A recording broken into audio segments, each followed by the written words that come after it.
Chapter 1 of The Jungle Book. Recording by Phil Chenevert. The Jungle Book by Rudyard Kipling. Mowgli's Brothers, Part 1. Now Ran the kite brings home the night that Mang the bat sets free. The herds are shut in byre and hut, for loosed till dawn are we. This is the hour of pride and power, talon and tush and claw. Oh, hear the call, good hunting all, that keep the jungle law. Night Song in the Jungle.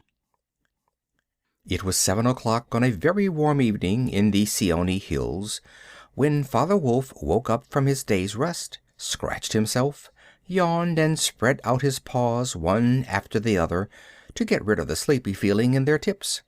Mother Wolf lay with her big gray nose dropped across her 4 tumbling, squealing cubs, and the moon shone into the mouth of the cave where they all lived. "Arr!" said Father Wolf, "it is time to hunt again." He was going to spring downhill when a little shadow with a bushy tail crossed the threshold and whined, "Good luck go with you, O Chief of the Wolves. And good luck and strong white teeth go with noble children, that they may never forget the hungry in this world." It was the jackal, Tabaqui the dish licker, and the wolves of India despise Tabaqui because he runs about making mischief and telling tales and eating rags and pieces of leather from the village rubbish heaps. But they are afraid of him too, because Tabaqui, more than anyone else in the jungle, is apt to go mad, and then he forgets that he was ever afraid of anyone, and runs through the forest biting everything in his way. Even the tiger runs and hides when little Tabaqui goes mad, for madness is the most disgraceful thing that can overtake a wild creature. We call it hydrophobia, but they call it Dewani, the madness, and run. "Enter then and look," said Father Wolf stiffly, "but there is no food here." "For a wolf, no," said Tabaqui, "but for so mean a person as myself, a dry bone is a good feast. Who are we, the Gilder Log, the jackal people, to pick and choose?" He scuttled to the back of the cave, where he found the bone of a buck with some meat on it, and sat cracking the end merrily. "All thanks for this good meal," he said, licking his lips. "How beautiful are the noble children! How large are their eyes, and so young too! Indeed, indeed, I might have remembered that the children of kings are men from the beginning." Now Tabaqui knew, as well as anyone else, that there is nothing so unlucky as to compliment children to their faces. It pleased him to see Mother and Father Wolf look uncomfortable. Tabaqui sat still, rejoicing in the mischief that he had made, and then he said spitefully, "Shere Khan, the big one, has shifted his hunting grounds. He will hunt among these hills for the next moon, so he has told me." Shere Khan was the tiger who lived near the Waingunga River, 20 miles away. "He has no right," Father Wolf began angrily. "By the law of the jungle he has no right to change his quarters without due warning. He will frighten every head of game within 10 miles, and I have to kill for 2 these days." "His mother did not call him Lungri, the lame one, for nothing," said Mother Wolf quietly. "He has been lame in one foot from his birth. That is why he has only killed cattle. Now the villagers of the Waingunga are angry with him, and he has come here to make our villagers angry. They will scour the jungle for him when he is far away, and we and our children must run when the grass is set alight. Indeed, we are very grateful to Shere Khan." "Shall I tell him of your gratitude?" said Tabaqui. "Out!" snapped Father Wolf. "Out and hunt with thy master. Thou hast done harm enough for one night." "I go," said Tabaqui quietly. "Ye can hear Shere Khan below in the thickets. I might have saved myself the message." Father Wolf listened, and below in the valley that ran down to a little river he heard the dry, angry, snarly, sing-song whine of a tiger who has caught nothing and does not care if all the jungle knows it. "The fool," said Father Wolf, "to begin a night's work with that noise! Does he think that our buck are like his fat Waingunga bullocks?" "Hush! "It is neither bullock nor buck he hunts tonight," said Mother Wolf. "It is man." The whine had changed to a sort of humming purr that seemed to come from every quarter of the compass.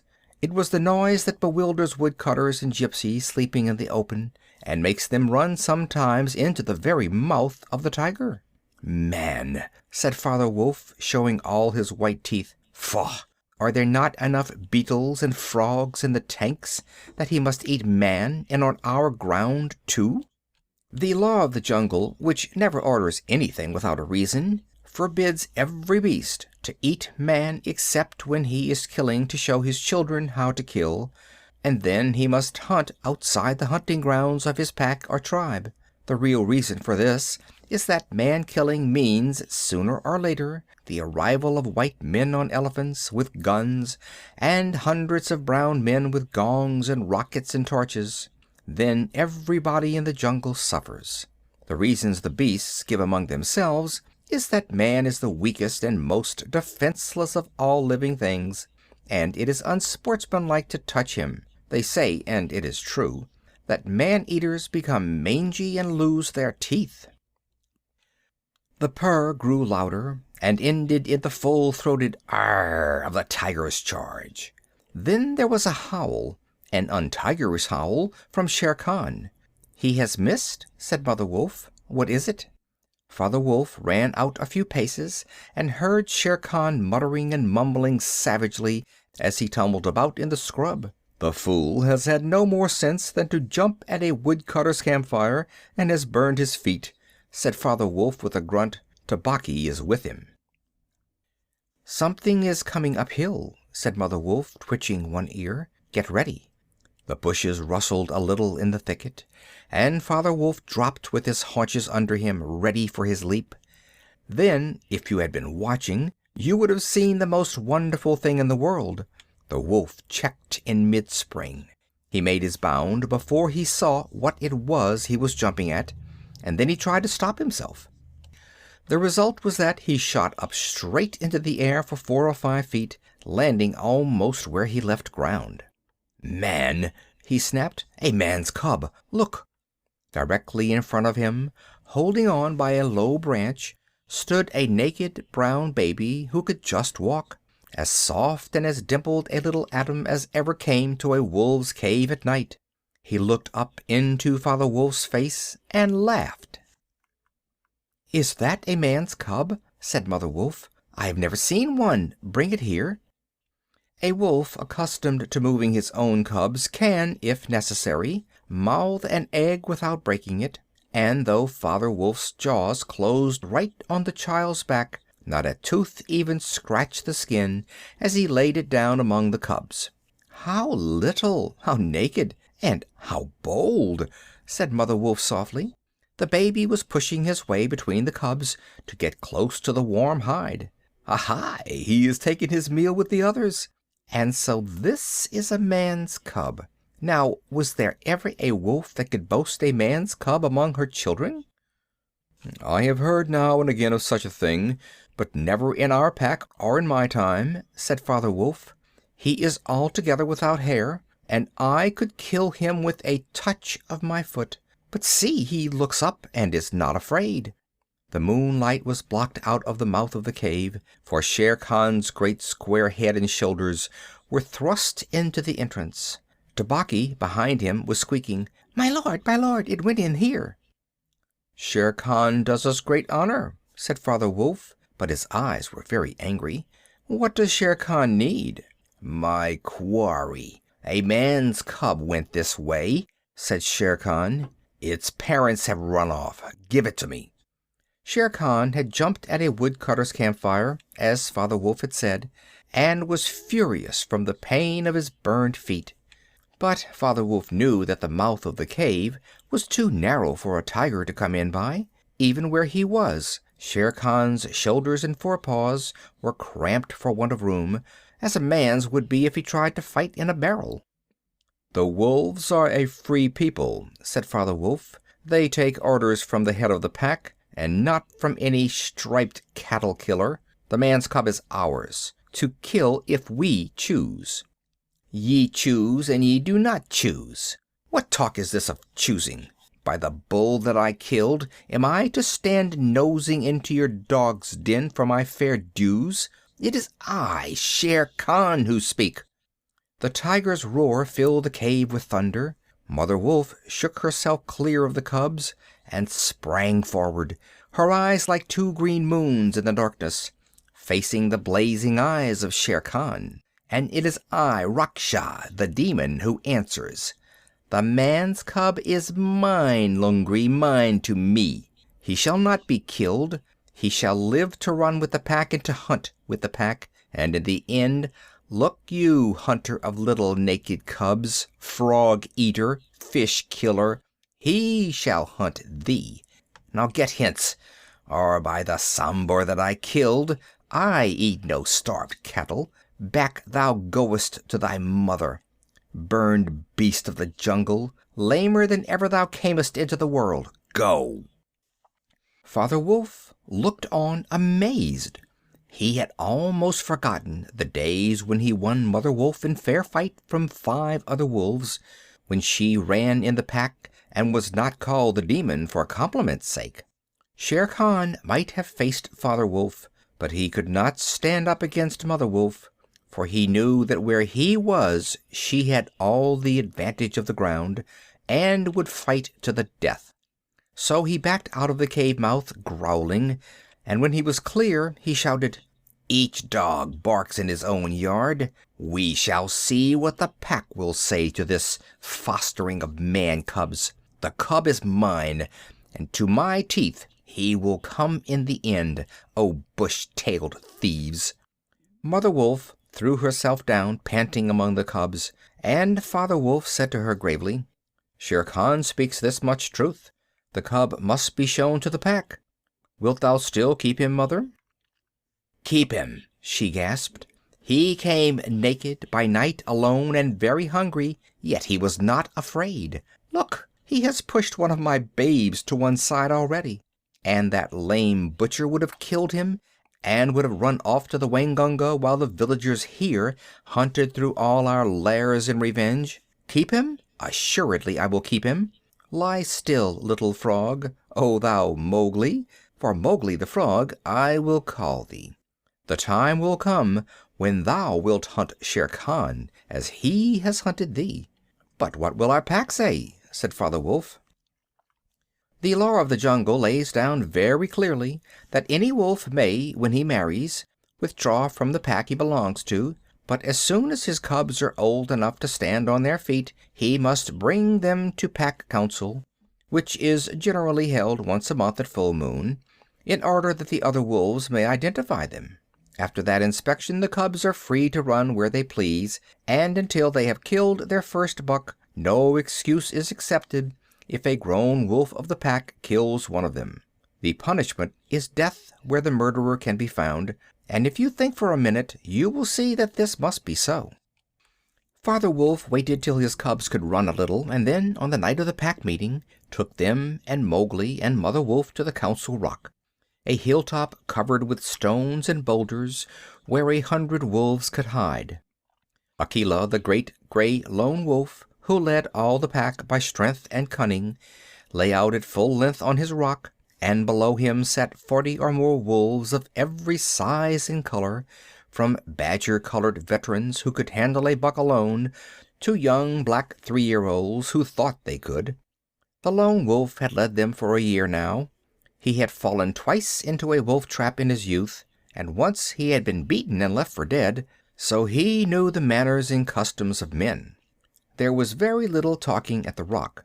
The cubs tumbled over each other in the center of the circle, where their mothers and fathers sat, and now and again a senior wolf would go quietly up to a cub, look at him carefully, and return to his place on noiseless feet. Sometimes a mother would push her cub far out into the moonlight to be sure that he was not overlooked. Akela from his rock would cry, "Ye know the law, ye know the law. Look well, O wolves." And the anxious mothers would take up the call, "Look, look well, O wolves." At last, and Mother Wolf's neck bristles lifted as the time came, Father Wolf pushed Mowgli the Frog, as they called him, into the center, where he sat laughing and playing with some pebbles that glistened in the moonlight. Akela never raised his head from his paws, but went on with his monotonous cry, "Look well." A muffled roar came up from behind the rocks, the voice of Shere Khan crying, "The cub is mine, mine to me. What have the Free People to do with a man's cub?" Akela never even twitched his ears. All he said was, "Look well, O wolves. What have the Free People to do with the orders of any save the Free People? Look well." There was a chorus of deep growls, and a young wolf in his 4th year flung back Shere Khan's question to Akela. What have the Free People to do with a man's cub? Now the law of the jungle lays down that if there is any dispute as to the right of a cub to be accepted by the pack, he must be spoken for by at least 2 members of the pack who are not his father and mother. "Who speaks for this cub?" said Akela. "Among the Free People, who speaks?" There was no answer, and Mother Wolf got ready for what she knew would be her last fight, if things came to fighting. Then the only other creature who was allowed at the pack council, Baloo, the sleepy brown bear who teaches the wolf cubs the law of the jungle, old Baloo, who can come and go where he pleases because he eats only nuts and roots and honey, rose upon his hind quarters and grunted. "The man's cub, the man's cub," he said. "I speak for the man's cub. There is no harm in a man's cub. I have no gift of words, but I speak the truth. Let him run with the pack and be entered with the others. I myself will teach him." "We need yet another," said Akela. "Baloo has spoken, and he is our teacher for the young cubs. Who speaks besides Baloo?" A black shadow dropped down into the circle. It was Bagheera, the Black Panther, inky black all over, but with the panther markings showing up in certain lights like the pattern of watered silk. Everybody knew Bagheera, and nobody cared to cross his path, for he was as cunning as Tabaqui, as bold as the wild buffalo, and as reckless as the wounded elephant. But he had a voice as soft as wild honey dripping from a tree, and a skin softer than down. "O Akela and ye Free People," he purred, "I have no right in your assembly, but the law of the jungle says that if there is a doubt which is not a killing matter in regard to a new cub, the life of that cub may be bought at a price. And the law does not say who may or may not pay that price. Am I right?" "Good, good," said the young wolves, who were always hungry. "Listen to Bagheera. The cub can be bought for a price. It is the law." "Knowing that I have no right to speak here, I ask your leave." "Speak, then," cried 20 voices. "To kill a naked cub is shame. Besides, he may make better sport for you when he is grown. Baloo has spoken in his behalf. Now to Baloo's word I will add 1 bull, and a fat one, newly killed, not half a mile from here, if ye will accept the man's cub according to the law. Is it difficult?" There was a clamor of scores of voices, saying, "What matter? He will die in the winter rains. He will scorch in the sun. What harm can a naked frog do us? Let him run with the pack. Where is the bull, Bagheera? Let him be accepted." And then came Akela's deep bay, crying, look well, O wolves." Mowgli was still deeply interested in the pebbles, and he did not notice when the wolves came and looked at him one by one. At last they all went down the hill for the dead bull, and only Akela, Bagheera, Baloo, and Mowgli's own wolves were left. Shere Khan roared still in the night, for he was very angry that Mowgli had not been handed over to him. "Aye, roar well," said Bagheera under his whiskers, "for the time will come when this naked thing will make thee roar to another tune, or I know nothing of man." "It is well done," said Akela. "Men and their cubs are very wise. He may be a help in time. Truly a help in time of need, for none can hope to lead the Pack forever, said Bagheera. Akela said nothing. He was thinking of the time that comes to every leader of every pack, when his strength goes from him, and he gets feebler and feebler, till at last he is killed by the wolves, and a new leader comes up, to be killed in his turn. Take him away, he said to Father Wolf, and train him as befits one of the Free People. End of Part 1 of Mowgli's Brothers.